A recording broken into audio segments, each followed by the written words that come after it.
Welcome to this new series. This year I've set a goal for myself to get at least one sub 2 average. I would like to get more, but I just want to get one because I've been able to get one for such a long time, but it never happened. So this year I'm going to put extra effort into it to get this average. At the moment I don't really care about getting immediately good results. I just want to see improvements in my turning and in my one looking, because I know that if I can get those two down, I can easily get a sub 2 average. So after every competition I will be analyzing my solves and see what I did good and what I did bad and how that I can improve for the next competition. I don't know if I will be making a video for every competition, as sometimes I have a couple in a row and sometimes there might not happen something interesting and I group some together, so we will see about that. So about this competition, there were 3 rounds of Skewb, 2 on Saturday and 1 on Sunday. The results weren't that good themselves, but some of the things like the one looking went good on someone's, the turning went good on others, but not on together on solve. So I see potential. If I can get both of them down on every solve, a sub 2 average should be doable. The scrambles for the solves will always be in the description.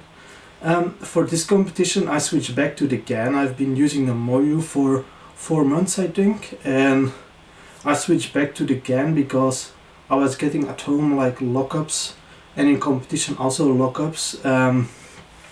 The Moyu is more stable but less forgiving. The GAN is more flexible, so you can make small mistakes. It has a lower impact on the solve, so that's why I switched back to the GAN. During the solves you will still be seeing me wearing my hand brace. The pain has gone away, but I'm now still wearing it to prevent the pain from coming back. In the first round I got a 3.67 average. It was mainly because I got a DNF on the first solve, because when the solve itself went okay, it was a 5 move layer to a decent L5C case. It would have been like a 2.7, but when I released the cube fell on the timer and it fell down, and I moved back because I didn't want to touch it, so to get a +2. So but the cube fell on the ground, which resulted in a DNF. Because of this I had to play it safe on the next solves because I didn't want to get a DNF average. The second solve was a 2.61. I'm quite happy with it because it was a 2-look solve. It was a 4 move layer to a decent ALK, but because I wanted to play it safe I didn't try to 1-look it and I just went with a safe 2-look. The third solve was a 3.05. It was a 5 move layer to a not so good ALK. I was able to 1-look it, but because I didn't want to get DNF, I checked before and after the ALK to see if I was correct. And because of this, the solve wasn't that fast. I actually 1-looked this one incorrectly, and that's why it is a 5.25, because at the end I had to do a pure peanut to fix it. On the turning on the solution I thought it was actually pretty good. I looked at the time I would have gotten, it was like a 1.4, so that was quite good. The last one was a 2.7. I did the same as on solve 3 to just play it safe, and this time the turning was a bit better than on that one, so I'm quite happy with this one. So overall in this average the turning was quite good. It was unfortunate that I got a DNF on the first one because otherwise the average would have been a lot better. The second average was a 3.38, which isn't that good. It was also at like 6 PM and I was really tired, but I'm really happy with the first one. It was a bad 5 move layer to a decent ALK, and the recognition and the turning was really good on this one. I probably wouldn't have done better at home. The second solve was a 3.20. Apart from the lockup in the layer, the execution was quite good. The recognition could have been a lot better though.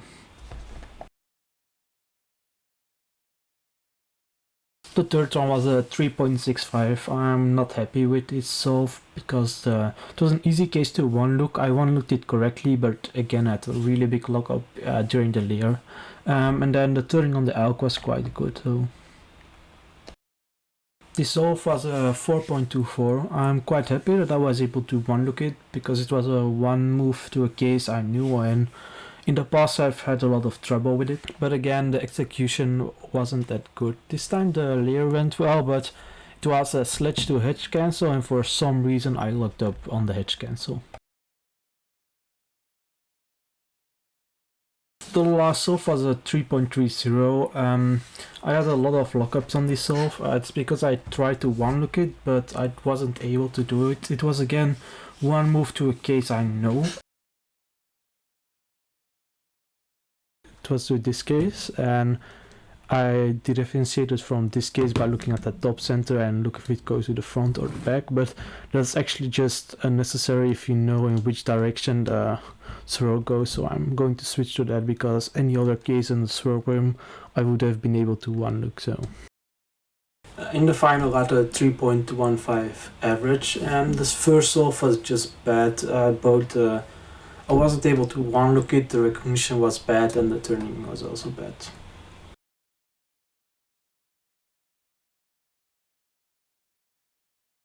The second solve was a 1.76. I'm really happy with this as my solution was 15 moves. I immediately saw an easy to one look 3 move layer and I just went with that, and then after 6 or 7 seconds I noticed that there was a 2 move layer. At home I would have tried to one look that one as well, but I just wanted to play it safe and kept it with the 3 move layer. The third solve was a 3.06. It was a 4 move layer to Z-perm. I was able to one-look it, but unfortunately I messed up the third move of the Z-perm. Without the lockup, it would have been like a 2.0, so that sucks. The fourth solve was a 3.69. I'm really not happy with this one. There was a 4 move layer which I should have tried to one-look, but for some reason I went with another 5 move layer, and the recognition was slow, and it also had a cube drop, so the time wasn't good. The last solve was a 2.7. I was able to one-look it. It was again a one move to a case I knew, but I wasn't 100% sure, and that's why the turning wasn't that great. So overall I'm happy with the results. The one-looking went good enough and the turning was good on some solves, so for the next competition I have to still work on one-looking so that I can one-look even more. And also I have to try to work on my turning to find a way to not get as much lockups. I will have 5 rounds in March and also at least 5 in April, maybe 6 or 7. I will have to see about that. So I will have a lot of chance in the coming months.